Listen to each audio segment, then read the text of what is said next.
हर खबर पर होगी आपकी पकड़। डाउनलोड कीजिए एबीपी लाइव ऐप।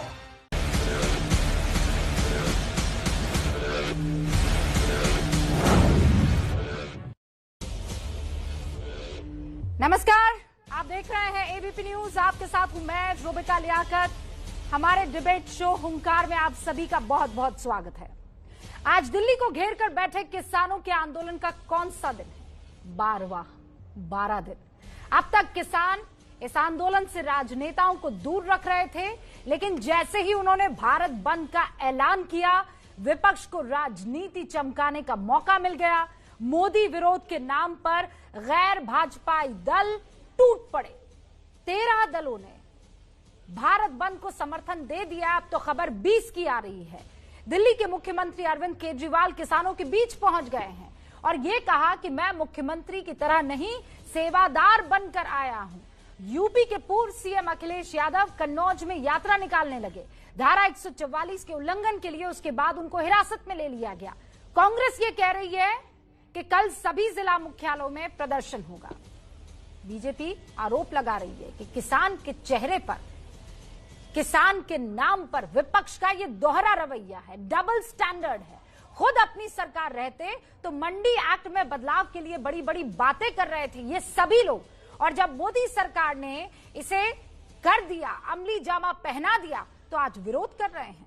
सरकार ने इसी तरह एनसीपी, आम आदमी पार्टी, समाजवादी पार्टी के दोहरे चरित्र को उजागर किया है। शिवसेना के मुखपत्र सामना में यह लिखा गया है कि किसानों से बातचीत सिर्फ टाइम पास है, फूट डालने की कोशिश हो रही है। यह वही शिवसेना है जिसने लोकसभा में बिल के समर्थन में वोट दिया था, लेकिन राज्यसभा में पलट गई थी। फिर सवाल ये कि किसान आंदोलन में डबल स्टैंडर्ड की खेती विपक्ष नहीं कर रहा क्या? सुलह के रास्ते पर जब सरकार है तो विपक्ष विरोध के नाम पर आंदोलन को हाईजैक क्यों करना चाहता है? और सबसे बड़ा सवाल तो ये कि क्या वजूद बचाने के लिए विपक्ष विरोध कर रहा है? आज सबूतों के साथ हुंकार इसी मसले पर, लेकिन पहले आप ये रिपोर्ट देख लीजिए और उसके बाद खास मेहमानों से आपका परिचय।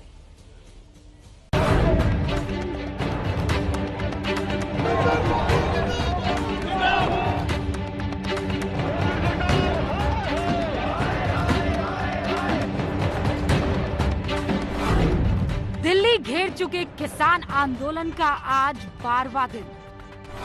कल किसानों के समर्थन में भारत बंद की तैयारी। 10 दिनों तक आंदोलन से दूर रहे विपक्ष को मिला मौका।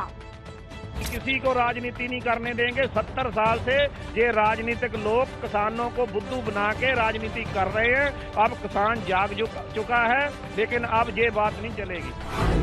बिन बुलाए भारत बंद के नाम पर कूदा विपक्ष। एक सेवादार की तरह किसानों की सेवा करने में लगे हुए हैं। आज भी मैं यहाँ पे मुख्यमंत्री के तौर पे नहीं आया, मैं एक सेवादार के तौर पे आया। अरविंद केजरीवाल जी की सरकार ने दिल्ली में नोटिफाई करके, गजट करके इम्प्लीमेंट कर दिया। इधर आप विरोध कर रहे हैं, उधर आप गजट निकाल रहे हैं, तो उनका काम है। कानून किसानों के पक्ष में नहीं है। किसानों की बड़े पैमाने पे लूट होगी। स्टैंडिंग कमेटी की रिपोर्ट आई, उसमें आपके आदरणीय पिताजी मुलायम सिंह यादव भी मेंबर हैं। बीजेपी का दावा, विपक्ष का दोहरा चरित्र सामने आया। देखिए, कांग्रेस पार्टी का 2019 के चुनाव का मैनिफेस्टो था, पेज नंबर 17 अपने चुनाव घोषणा पर का point number 11। Congress party agriculture produce market act जो मंडी चलाते उसको समाप्त करेगी। कृषि मंत्री रहते पवार ने मंडी एक्ट में बदलाव की वकालत की थी। लिखना और किसी की राज्य सरकार की राय जानना एक बात है, गैर संवैधानिक तरीके से अध्यादेश लाके इसको लागू करना गैर संवैधानिक और पूरी अलोकतांत्रिक प्रक्रिया है। आजादी के बाद किसानों के हित में लिए गए ये सभी ऐतिहासिक और क्रांतिकारी फैसले हैं। जो किसानों को मंडियों की चंगुल से बचाने की बात करते थे, क्या वो सिर्फ मोदी विरोध के नाम पर भारत बंद करवा रहे हैं? सवाल यह है कि किसान के आंदोलन में डबल स्टैंडर्ड की खेती क्यों कर रहा है विपक्ष? क्यों ये डबल स्टैंडर्ड? किस बात के लिए? आप अपनी राजनीतिक फायदे के लिए ये जमीन खोद रहे हैं या वाकई किसानों के लिए सोच भी रहे हैं? हमारे साथ सुधांशु त्रिवेदी साहब जुड़ चुके हैं, जो कि बीजेपी के प्रवक्ता है। बहुत बहुत स्वागत है सुधांशु त्रिवेदी जी। अखिलेश प्रताप सिंह साहब जुड़ चुके हैं, कांग्रेस के प्रवक्ता हैं। अखिलेश जी, स्वागत है आपका। अजय आलोक साहब जुड़ चुके हैं, जेडीयू के नेता हैं। हेमंत पाटिल साहब जुड़ चुके हैं, शिवसेना सांसद हैं। संजीव झा साहब हमारे साथ जुड़ चुके हैं, जो कि विधायक है आम आदमी पार्टी के। आप सभी का बहुत बहुत स्वागत है। सबसे पहले मैं अखिलेश जी आपसे शुरुआत करना चाहती हूँ, वो इसलिए क्योंकि एनसीपी का वो जब खत सामने आता है तो मन में ये सवाल उठता है, आप लोगों का मैनिफेस्टो जब आंखों के सामने आता है तो ये सवाल उठता है कि वाकई आप किसानों की भलाई के लिए भारत बंद में कूद रहे हैं या फिर आपको अपनी राजनीतिक जमीन की तलाश है, उसकी बुआई हो रही है अभी? देखिए, मुझे कोई आश्चर्य नहीं है कि मोदी जी और उनके मंत्री झूठ बोल रहे हैं और मोदी जी तो उनके झूठ को सत्य साबित करने में लगे रहते हैं। मैं रविशंकर प्रसाद जी को अभी आप ही के चैनल पर सुन रहा था, वो मेरे मैनिफेस्टो का 11वां पॉइंट पढ़ के सुना रहे थे। कह रहे थे उसमें लिखा है, कांग्रेस ने अपने मैनिफेस्टो में लिखा है कि हम मंडियों को समाप्त कर देंगे। मेरा मैनिफेस्टो पढ़ लीजिए, आपके पास होगा 11वां पॉइंट। क्या लिखा है? झूठ बोलने की तो मशीन है बीजेपी ने। कांग्रेस कृषि उपज मंडी समितियों के अधिनियम में संशोधन करेगी। संशोधन करेगी, ध्यान से सुनिएगा, कामा क्यों करेगी, आगे लिखा है, जिससे कि कृषि उपज के निर्यात और अंतर्राष्ट्रीय व्यापार पर लगे सभी प्रतिबंध समाप्त हो जाएं। क्यों संशोधन करेगी? कि अभी हम इंटर डिस्ट्रिक्ट अपनी अनाज बेच सकते हैं, हम इंटर स्टेट और इंटरनेशनल मार्केट में भी बेच सकें। और रविशंकर प्रसाद जी क्या बोल रहे हैं? कांग्रेस ने कहा था मंडी नियम खत्म कर देंगे, और आप भी उसी को बस वो हुआ बोले, सब लोग हुआ बोलना शुरू कर दिए। पहली बात, इस तरह से झूठ एक मंत्री, शर्म आती है उस मंत्री को माफी मांगनी चाहिए हमारे मैनिफेस्टो पे झूठ बोलकर। दूसरी बात, उन्होंने भी और आपने भी अभी शरद पवार जी के लेटर का जिक्र, वो लेटर आपके पास भी होगा, उसका पैरा नंबर 2 पढ़ लीजिए।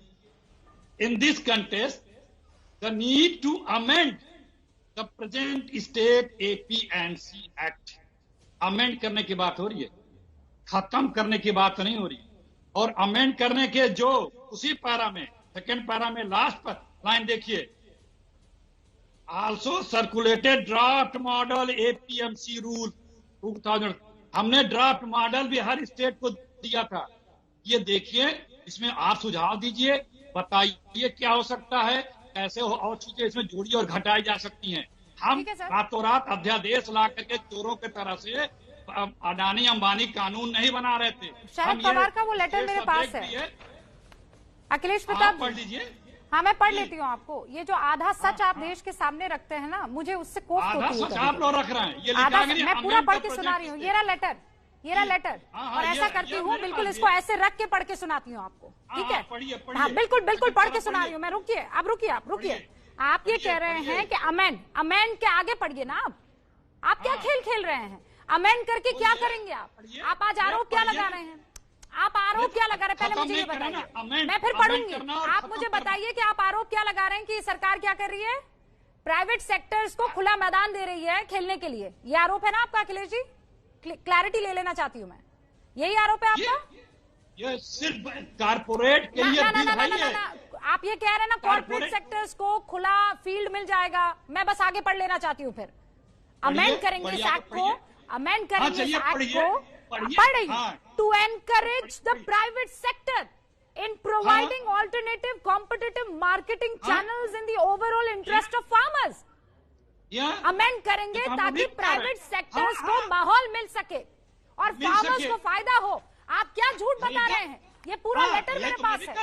पहला लेटर आप पहली लाइन पढ़ते हैं कि अमेंड करेंगे, उसके बाद की लाइन क्यों नहीं पढ़ते हैं? ताकि प्राइवेट सेक्टर्स को फायदा होगा और किसानों के लिए एक अच्छा माहौल बनेगा। क्यों नहीं पढ़ा आपने? ये प्राइवेट सेक्टर की बात आपने इस खत में क्यों नहीं पढ़ी? क्यों छुपाई आपने? कौन छुपा रहा है? लेटर आपके पास है। नहीं, डायरेक्ट फिर आखिरी लाइन पर आते हैं। क्या कहते हैं? For their guidance and adoption age appropriate. पहली लाइन पढ़ते हैं, आखिरी पढ़ते हैं और बीच का खा जाते हैं अखिलेश जी, जिसमें असल बात छिपी हुई है। क्या कौन सी बात छिपी हुई है? कॉर्पोरेट सेक्टर को आप लोग क्या कह रहे थे कि कॉर्पोरेट सेक्टर को खुला माहौल मिलना चाहिए। कॉर्पोरेट सेक्टर को खुला माहौल अभी भी दो, लेकिन किसान की गर्दन काट के नहीं। हम तो अभी भी कह रहे हैं काटी गर्दन, हम देंगे। कहाँ लग रहा है आपको गर्दन काटी जा रही है? इस तीनों बिल ने काटी है। इस तीनों बिल में क्या है? सुधांशु जी जवाब दीजिए। तो बताइए सर, आप करें तो बहुत शानदार, आप करें तो चमत्कार, और अगर यही काम बीजेपी करने की कोशिश करे या अभी की सरकार करने की कोशिश करे तो आप कहते हैं अत्याचार। इतना दोहरा रवैया कैसे चलेगा? आपने इस देश को समझ क्या रखा है अखिलेश जी?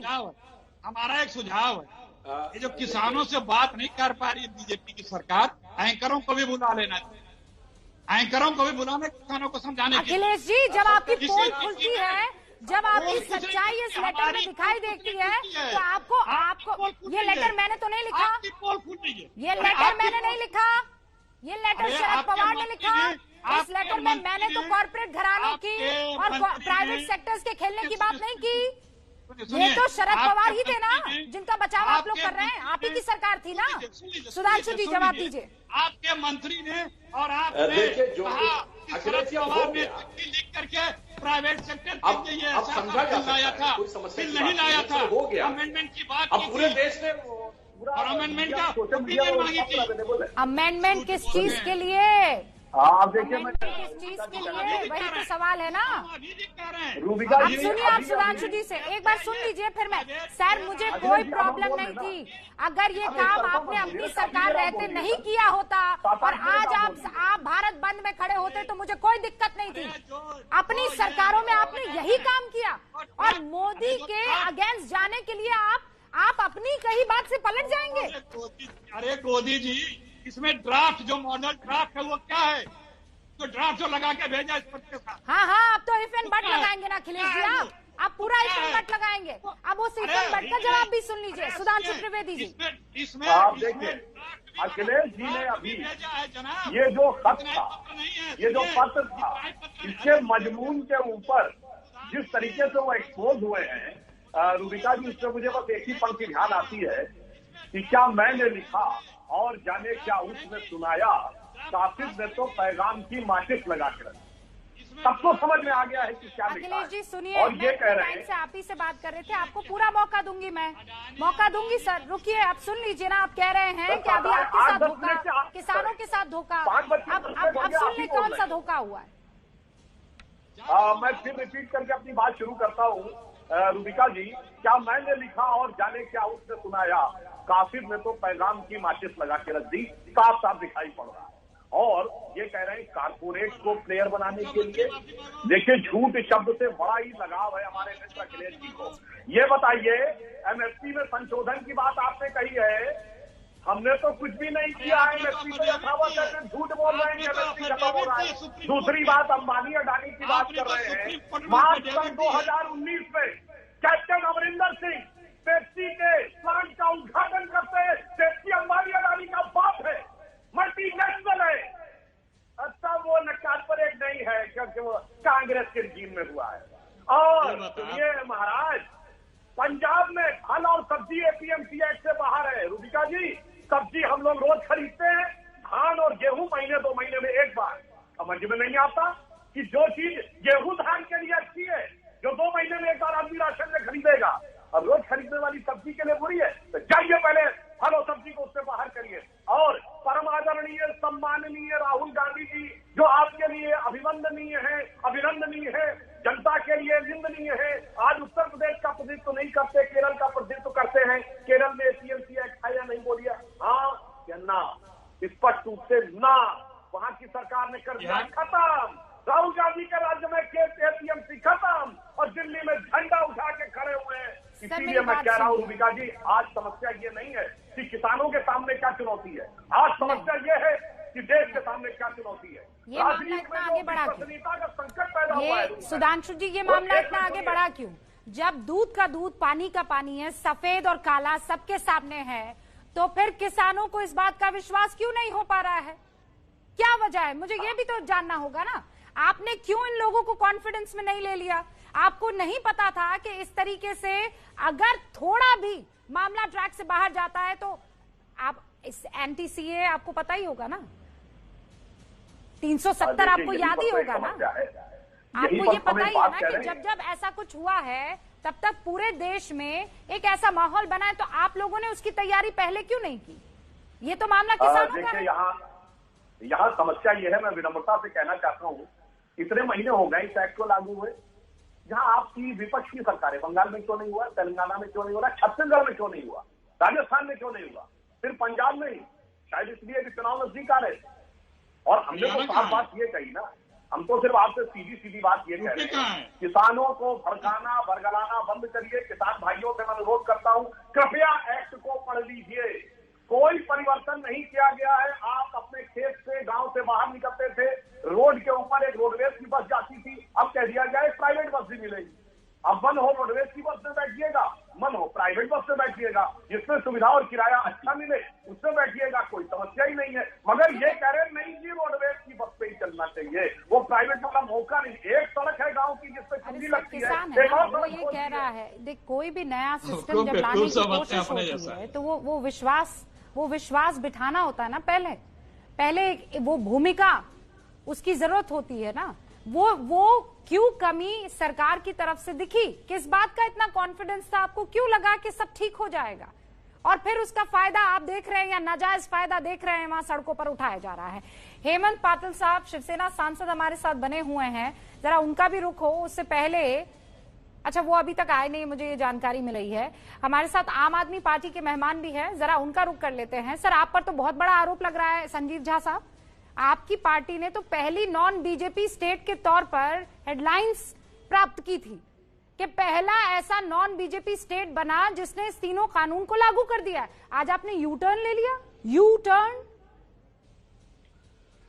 रुबिका जी, आप बहुत सीनियर पत्रकार हैं और मुझे लगता है कि संसदीय प्रणाली, संसदीय प्रक्रिया और कानून बनता है उसके बारे में आप बेहतर जानती हैं कि अगर कोई केंद्र सरकार अगर कोई कानून पारित करता है तो सभी स्टेट पे बाइंडिंग है कि उसको मानना ही पड़ेगा, और इसीलिए हम लोग इस कानून का विरोध।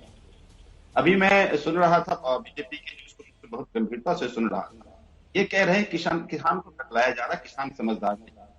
देखिए, जो खेती करते हैं अपनी खेत पर खूबी जानते हैं और वो समझ रहे हैं कि आप पानी छीन रहे हैं, आप इसको उद्योगपतियों के हाथ में दे रहे हैं, और इसीलिए किसान आज विरोध कर रहा है।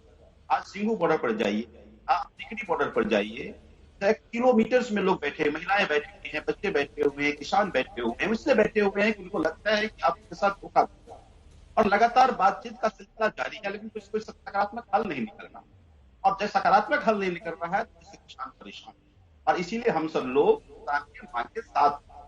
तो इसीलिए जो एक बहुत बड़ा झूठ बोला जा रहा है, ये दिल्ली सरकार ने मान लिया। मैं बताऊं आपको कि पंजाब में अबोहर में अभी खरीदा गया प्राइवेट कंपनी के द्वारा, और जब उससे पूछा, लिखित दिया है, कहा है कि चूंकि ये एपीएमसी एक्ट, ये चेंजेस आए हैं, कानून बन गया, इसलिए हम परचेज कर रहे हैं।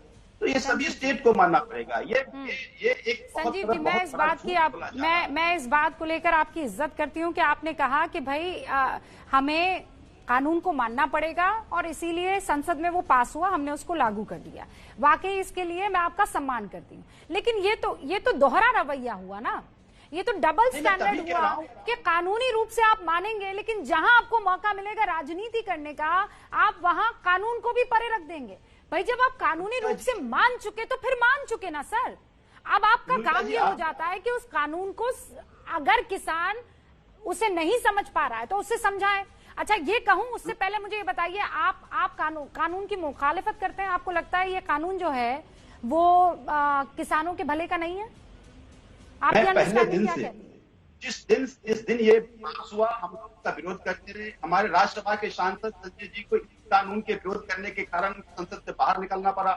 लगातार सड़कों पर हम लोग विरोध करते रहे। पंजाब के सभी विधायक और पूरे दिल्ली के विधायक, हम सब लोग जंतर मंतर पर बैठ के इसको विरोध किए। डे वन से लगातार हम सब विरोध कर रहे हैं। तीनों काला कानून, विरोध किस बात का? तीनों कानून के जरिए किसानों की किसानी छीनी जा रही है, उद्योगपतियों के हाथों में किसान को बेचा जा रहा है, और इस बात का विरोध हम नहीं, पूरे देश के किसान कर रहे हैं, और किसान के विरोध के साथ हम सब लोग कर रहे हैं। एक और बात मैं बताऊं, अगर मान लीजिए आपने सभी बहुत सारी पार्टियों के बारे में मुखालफत की बात करी, मेरा ये कहना है, अगर कोई मांग जिसके फायदे की बात आप कहते हैं किसान को बहुत फायदा होगा, किसान कहता है हमें ये बिल नहीं चाहिए, तो आपके ऐसा कौन सा फायदा है जो अब सरकार हमारे किसान समझ नहीं पा रहा है। इसका मतलब कि कुछ देर कहीं और हुई है, किसानों की नहीं, एक चीज के दबाव में बिल बनाया गया और किसानों को समझाने की कोशिश दबाव में बिल बनाया गया या फिर दबाव में आकर अब जो तस्वीर देश के सामने पेश की जा रही है वो हो रही है। मैं इस चीज को समझना चाह रही हूँ क्योंकि संजीव जी प्लीज, हम इस बात से नहीं इनकार कर सकते हैं कि जो पहले की सरकारें आई हैं वो अखिलेश प्रताप जी की सरकार ही क्यों ना हो, अजय जी, हमने देखा है कि वाकई किसानों के लिए, और मैं अखिलेश जी ये नहीं कह रही हूं कि आप लोग काम नहीं करना चाह रहे थे, मैं ये नहीं कह रही हूं कि आप किसानों की बदहाली के लिए किसी तरह का कोई रास्ता नहीं निकालना चाह रहे थे। आपने निकालने की कोशिश की तभी तो ये खत लिखे ना, आपने निकालने की कोशिश की तभी तो मैनिफेस्टो में वादा किया ना अखिलेश जी। उस खत में ड्राफ्ट है, उस खत में क्या रिफॉर्म करने हैं उसका ड्राफ्ट तो वो रिफॉर्म कर दिए ना आपकी सरकार ने। आप कह रहे नहीं वो तो हमारा ही हक है। अरे अजय आलोक जी वो पढ़ देना, वो पढ़ दें जो हमने सजेशन दिए हैं, जो अटैच ड्राफ्ट है उस पर बना दे बिल। ठीक है, ये तो रातों रात ऑर्डिनेंस ला रहे हैं चोरी चोरी। जी जवाब दीजिए अडानी अंबानी जी के लिए। देखिए अडानी अंबानी का गाना तो आज गा रहे हैं चचा, लेकिन जरा चचा से पूछिए कि बिहार तो सबसे पहला राज्य था ना जिसने एपीएमसी को अबॉलिश किया 2006 में। मंडियों का कॉन्सेप्ट हमने खत्म कर दिया 2006 खरीद केंद्र है 14 वर्ष हो गए बिहार में। एक में बीच में मत बोलिए, मैं आप ही से पे आ रहा हूँ।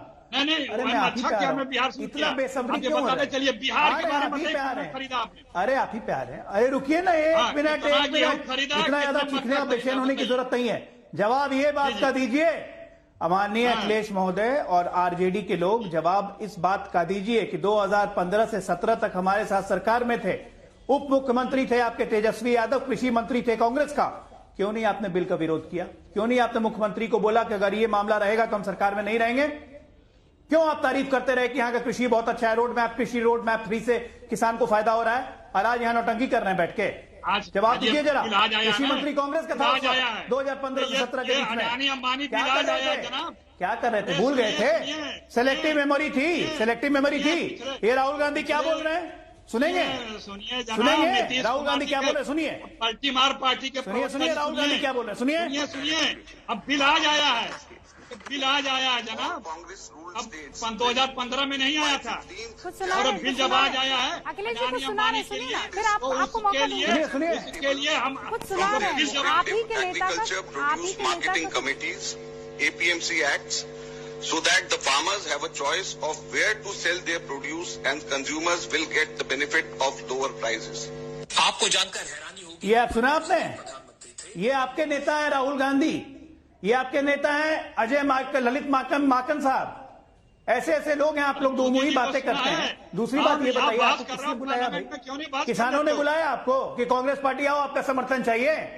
किसानों ने बुलाया आपको कि कांग्रेस पार्टी आओ, समर्थन चाहिए? आरजेडी आओ, समर्थन चाहिए? अरे भाई, लेकिन अजय जी ये भी तो आपको बताना होगा कि किसान वहां पहुंच गए हैं, तो आप क्या कर रहे हैं उनमें कॉन्फिडेंस बिल्डिंग के लिए? इसका मतलब ये हुआ कि आपसे ज्यादा पावरफुल विपक्ष हो गया कि वो बरगलाने में कामयाब हुआ और आप लोग मनाने और समझाने में नाकामयाब हुए। इसका कोई जवाब देगा मुझे? 12वां दिन है, मैं ये बता देना चाहती हूं, किसान और सरकार के बीच में लगातार दूरी बढ़ती चली जा रही है। ये 12 दिनों की तस्वीर है। अब मामला आ गया है भारत बंद तक, जहां पर अब पॉलिटिकल पार्टीज 20 के आसपास पॉलिटिकल पार्टीज भी ये कह रही है, राजनीतिक पार्टियां भी ये कह रही है कि भाई हम भारत बंद का समर्थन करते हैं, किसानों के साथ है। किसानों के साथ पूरा देश है। दिक्कत इस बात की नहीं है, दिक्कत इस बात की है कि वो पार्टियां जो पहले इसी तरीके के बदलाव की वकालत करती थी, आज कैसे पलटी मार लेती है, कैसे यू टर्न ले लेती है, इसी पर हो रही है बात। अखिलेश जी, वादा किया था कि शुरुआत आपसे करूंगी, जवाब देना चाहते हैं आप तो जवाब दीजिए। अजय आलोक के सवालों का भी और जो सुधांशु जी सवाल पूछ रहे थे उसका भी। जी, मैं अभी पलटी मारों का नाम गिना रहा हूँ। देखिए टीका जी, ये जो आज की बीजेपी है ना, ये ईस्ट इंडिया कंपनी पार्टी है, ये सिर्फ अपने कंपनी बहादुर के लिए काम कर रहा है और इसकी कंपनी बहादुर है अडानी अंबानी एंड। अभी पलटी मार की बात किया, हमने तो ड्राफ्ट बनाया था ओपिनियन के लिए और ड्राफ्ट पे जिक्र नहीं हो रहा, उसी ड्राफ्ट पे बहस कर लें पार्लियामेंट में। मोदी जी ने जब मुख्यमंत्री थे 2011 में consumer report on working group of consumer affairs के हेड से बतौर सीएम 2011 को, उन्होंने जो प्रधानमंत्री मनमोहन सिंह जी को रिपोर्ट दी थी, उस रिपोर्ट में 19वें पन्ने पे बड़े स्पष्ट शब्दों में लिखा है कि एमएसपी मस्ट बी मैंडेटरी। ये मोदी जी ने बोला है। राजनाथ सिंह जी ने कई बार बोला, वीडियोज हैं, मोदी जी के भी वीडियोज हैं। और उसके अलावा हमारे जेटली जी पार्लियामेंट में भी बोले हैं और सुप्रीम कोर्ट में अफिडेविट भी दे आए थे कि नहीं, अब इससे ज्यादा बढ़ा किसानों की ये सब अनाज के दाम नहीं बढ़ा सकते। तो पलटी तो ये मार रहे हैं। अब बिल ऑर्डिनेंस क्यों आता है? संविधान में है कि अर्जेंसी। कब ऑर्डिनेंस लाते हैं? कौन सी अर्जेंसी थी?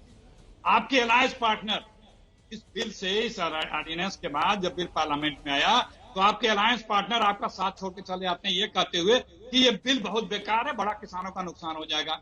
पूरा संसद में सारे सदस्य इस बात को कहते रहे, आपका पार्टनर आपको साथ छोड़ के चला गया, मंत्रिमंडल से चला गया, आपके एनडीए ग्रुप से चला गया। लोकसभा में किस तरह से आपने लूट करके बिल को पास कराया और राज्यसभा में तो हद ही कर दी। संविधान का फिर कह रही हूँ, मुझे राजनीति से दिक्कत नहीं है। सबसे काला दिवस था 2000 में जब आप ये अपनी बातें रख रहे थे, तब मैं 2011 प्लानिंग कमीशन की जो रिपोर्ट आई थी यूपीए के रहते, उस रिपोर्ट में भी इसी तरीके के बदलाव की वकालत की गई थी। मैं उसी पन्ने को निकालने की कोशिश कर रही थी और वो चेंजेस किस में थे? एंट्री थी 42वीं यूनियन लिस्ट में, जो कि सेंट्रल एक्ट है। अगर आप चाहते हैं तो मैं पढ़ के बता दूं। Planning commission in its 2011 report also overruled the policy option of enacting an inter state agriculture produce trade and commerce regulation act under entry 42 interstate trade and commerce of union list. सुन लीजिए, इतने पढ़ने का आवश्यकता नहीं। अब आप कह रहे हैं कि मैं पलटी मारने वालों को रुक जाइए, अरे रुक जाइए। आप ही लोग गिना रहा मोदी जी का, मैंने मोदी जी का गिनाया ना। सुन लीजिए विकास जी, कानून बनाने की एक प्रक्रिया है। ये खाली बकबक करते रहेंगे, उसमें प्लानिंग कमीशन भी आता है, बात कहाँ से आ गई? उसमें मुख्यमंत्रियों से एमएसपी को खत्म कर रहा है क्या? मुख्यमंत्रियों से कंसर्न भी आता है, उसमें मंत्रिमंडल का भी रिपोर्ट आती है, उसमें एक्सपर्ट का भी आता है। वो प्रोसेस चल रहा था। उस प्रोसेस में जब सब निकल के आता है, बिल का मंजूर तब आता है। सुनिए, कोई बिल पास नहीं हो रहा था, जब प्रोसेस चल रहा था। अपनी जमीन तलाश रहे किसानों के बहाने नहीं मिलेगी। तीनों बिल किस लिए? देखिए रूबिका जी, मैं बता रहा हूँ इन तीनों बिल में क्या है। अरे 2 साल हमारे साथ सरकार ने क्या समझ में नहीं आया? एक बिल, तीसरा बिल, ये तीनों बिल को मिलाकर सरकार का विरोध क्यों नहीं किया? ये 3 काम, ये 5 काम ये बिल कर रहा है। पहला काम कर रहा है, जितना चाहेंगे उतनी की होर्डिंग कर लेंगे, स्टोरिंग करेंगे। हमारे राहुल गांधी ब्लैक करेंगे, कंट्रोल करके दाम कंट्रोल करेंगे। दूसरा, जो चाहेंगे वो बुआई करवाएंगे। तीसरा, जिस रेट पे चाहेंगे रूबिका जी खरीदेंगे और जिस रेट पे चाहेंगे बेचेंगे। चौथा पांचवा और सुनिए, चौथा पांचवा और महत्वपूर्ण है। जब आप रुक जाइए, एक मिनट सुन लीजिए। जब आप बहस कर रहे हैं थोड़ा ईमानदारी से बात सुनिए।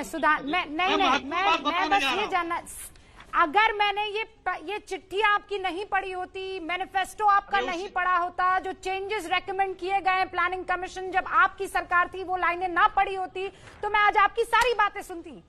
अखिलेश जी, सच बता रही हूँ, ईमानदारी से बता रही हूँ, आपकी सारी बातें सुनती। लेकिन आप वही लोग हैं जो इसी की वकालत करते फिर रहे थे, और आज आपको सिर्फ चूंकि मोदी के विपक्ष में खड़ा होना है, आप कह रहे हैं नहीं, जो हम वकालत कर रहे थे वो भी झूठा, वो गलत है।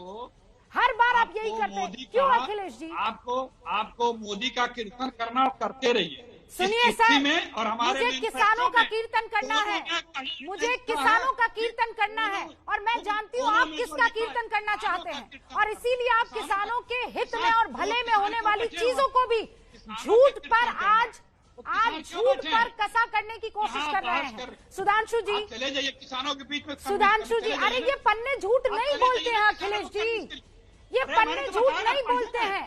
ये मैं खुद बनाकर नहीं लाई हूँ, ये मैं खुद बनाकर नहीं लाई हूँ, ये आपके पन्ने हैं जिसमें आप वही शब्द शह कह रहे हैं जो आज कानून में है। सुधांशु जी, क्या मैं गलत हूँ? क्या मैं गलत हूँ? सर, अगर मैं गलत हूँ मुझे बता दीजिए। आप झूठ बोले, कहिए फिर पढ़ के सुनाओ। आप और रविशंकर प्रसाद दोनों मैं बता रही हूँ आपको पढ़ के। बरकरार हैं अदानी और अंबानी इनके फेवरेट, तो किस प्राइवेट सेक्टर की बात आप कर रहे थे? बताइए फिर। अगर अडानी और अंबानी, सुधांशु सुधांशु त्रिवेदी, नहीं, ये पेप्सी की बात कर रहे थे भाई, बिल्कुल बेस्ट फ्रेंड। अडानी अंबानी के बात की बात कर रहे थे, मल्टीनेशनल पेप्सी को देने की बात कर रहे थे। पेप्सी को बताइए पंजाब में दिया था कि नहीं? केंद्र में भी कांग्रेस की सरकार थी और पंजाब में भी कांग्रेस की सरकार थी। बोलिए साफ मल्टीनेशनल कंपनी को दिया था कि नहीं? और 2019 में फिर उसका उद्घाटन किया। विदेशी कंपनियों को देने वाले आके अंबानी अडानी बोलते। अब सुनिए अंबानी अडानी का भी जवाब देता हूँ। अरे भाई अखिलेश जी सुनिए, हो गया, सुधांशु जी ने आपको सुना। आप सुनिए, मैं आपसे दोबारा उस सवाल पर जवाब दूंगी अखिलेश जी। आपका झूठ पकड़ा गया है, टाइम पे बोलिए, झूठ बोल रहे हैं आप, मंत्री झूठ बोल रहे अब मैं जवाब देता हूँ मान्यवर। आपने उसका जवाब नहीं दिया कि पंजाब ने क्यों खत्म कर रखी है फल और सब्जी पे, और केरल में पूरी तरह क्यों खत्म कर रखी राहुल गांधी के राज्य में। चलिए अब दूसरी बात पे आते हैं, वो तो हो गया पुराना। अब मैं इनको एक और बात बताता हूँ। रूबिका जी, ये अंबानी अडानी की बात करते हैं। पहली बात तो ये बताइए, देश की जनता जानती है ये अंबानी अडानी इतने बड़े बड़े कब बने? 2014 के बाद बने का? बने तो आपके जमाने में, और कह रहे हैं हम उनका दोस्ती निभाते हैं। अब मैं बताता हूँ, 2005 में इनकी सरकार ने अडानी को FCI के फूड ग्रेन के प्रोक्योरमेंट का कॉन्ट्रैक्ट दिया 15 साल के लिए, जिसमें 12% इंश्योर्ड रिटर्न होगा, जिसमें कहा गया हरियाणा, वेस्ट बंगाल, तमिलनाडु, कर्नाटक सब जगह वो FCI का करेगा। आपके कृषि मंत्रालय ने दिया कि नहीं? अडानी को बोलिए, और आके यहाँ पे बोलने लगते हैं। सबसे पहले पेप्सी को बनाने के लिए किसने दिया? आपकी सरकार ने दिया पंजाब में। पेप्सी तो बहुत बड़ा है, वो तो अंबानी अडानी से बहुत बड़ा मल्टीनेशनल है, मगर उसके बाद आप उसको भी दे देंगे। और दूसरी बात मैं कहना चाहता हूँ, देखिए अभी हमारे आम आदमी के प्रवक्ता महोदय ने बड़ी ही चालाकी से कहा कि केंद्र में कोई हो गया तो बाध्यता होगी। अच्छी बात कही आपने, यद्यपि कृषि तो समवर्ती सूची का विषय है, कॉन्करेंट लिस्ट का है, यानी इस पर राज्य भी कानून बना सकता है और केंद्र जवाब दे दीजिए। नहीं, मगर ये सब आपने एक मिनट में पूरी बात कहता हूँ। मजेदार बात मुझे ये बताइए, MSP को आप कानून का हिस्सा क्यों नहीं बना रहे? कोई अधिकार नहीं है उस पर। सारे राज्यों की विधानसभाएं प्रस्ताव पारित कर रही हैं। सुधांशु जी, MSP को आप कानून का हिस्सा क्यों नहीं बना रहे हैं? जी, MSP को आप कानून का हिस्सा क्यों नहीं बना रहे? इसका जवाब दे। उससे पहले बैनर झंडे लेकर किसान नेता प्रेस कॉन्फ्रेंस करते हुए सारे राजनीतिक दलों का शुक्रिया अदा कर रहे हैं।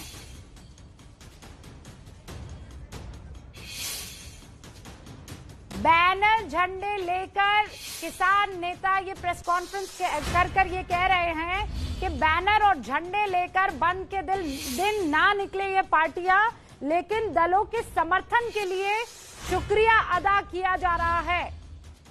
शुरुआत में जो खबर आई थी वो 2 भागों में थी, माफी चाहती हूं अगर उसके माने कुछ अलग निकल रहे हैं।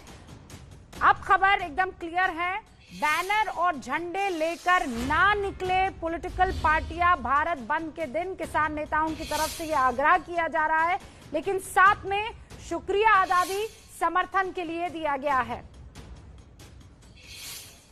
अब सर मुझे बताइए, MSP का हिस्सा क्यों नहीं? सुधांशु जी। हाँ, वो बता रहे हैं। देखिए MSP के बारे में बहुत स्पष्ट रूप से बता रहे हैं, जो लोग ये डिमांड कर रहे हैं वो किसानों को किस मुकाम पे जा रहे हैं। नंबर 1, दुनिया में कोई भी सरकार बाजार में किसी भी सेवा या प्रोडक्ट का मूल्य निर्धारित नहीं कर सकती। नंबर 2, यदि कोई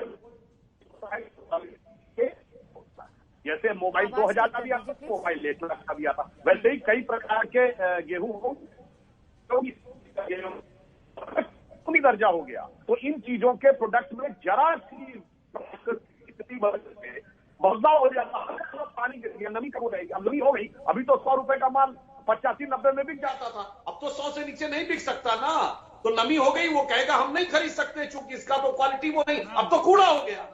कहां पहुंचाना चाहते हैं भाई? और दूसरी बात, एग्रीकल्चर कॉन्करेंट लिस्ट का सब्जेक्ट राज्य में बना दीजिए, MSP को कानून बना दीजिए। कौन रोक रहा है? कहिए पंजाब में नहीं करेंगे, जो नीचे बेचेगा उस पर सजा कर देंगे। कौन रोक रहा है आपको भाई? संजीव जी MSP आखिरी 30 केंद्र सेकंड है लागू सर, करता 1 सेकंड, है। आखिरी 30 सेकंड है संजीव MSP जी। केंद्र लागू करता है और आपको पता है संजीव जी MSP लागू करता मगर वो आप मुझे अच्छा अगर हो जाती है मैं अपनी सर, बात 1 सेकंड सर, आखिरी 30 सेकंड है। वो अपनी बारी का इंतजार कर रहे थे, इत्मीनान से कर रहे थे। संजीव जी को हमें मौका देना चाहिए। आदेश जारी करके अखिलेश जी बस रुक जाइए, मुझे आवाज कम करनी पड़ेगी वरना। संजीव जी मैं अभी अजय आलोक जी की बात से शुरुआत करूं। उन्होंने कहा कि एपीएमसी मंडी की व्यवस्था बिहार में खत्म कर दी गई। क्या इसका परिणाम हुआ कि आज 1950 रुपए का धान 1000 में बेचा किसान बेचने को मजबूर है, 1850 का मक्का 1100 में किसान बेचने के लिए मजबूर है। तो यही डर पंजाब के किसानों के, देश के किसानों को भी है कि अगर अपने एमएसपी को कानून ने नहीं रखा तो कल को प्राइवेट मंडी में प्राइवेट परचेज करने वाले लोग किसान को मजबूर कर देंगे।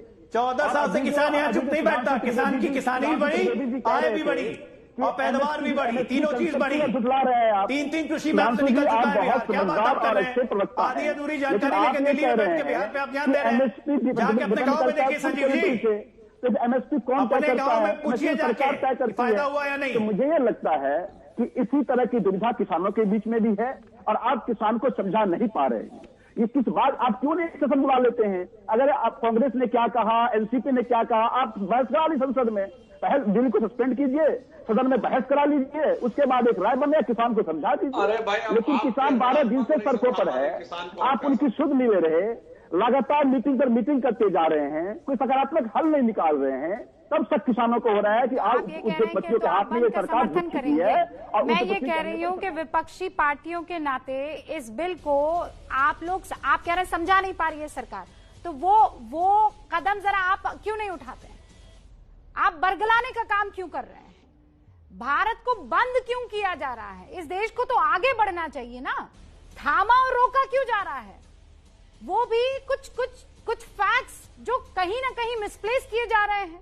और अगर सरकार ये कह रही है कि हम तैयार हैं कुछ रद्दोबदल करने के लिए, तो फिर इस बंद के पीछे की वजह क्या होती है, ये बता दें। आज सिलीगुड़ी में बीजेपी युवा मोर्चा के प्रदर्शन में कार्यकर्ता की मौत की खबर के बाद बीजेपी ने कल उत्तर बंगाल में 12 घंटे का बंद बुलाया है। बीजेपी युवा मोर्चा ममता सरकार के खिलाफ आज प्रदर्शन कर रही थी। इस बीच पश्चिम बंगाल पुलिस ने यह भी कहा है कि प्रदर्शन में सिर्फ पानी और आंसू गैस के गोले छोड़े गए। कार्यकर्ता की मौत की वजह पोस्टमार्टम रिपोर्ट के बाद ही पता चल पाई।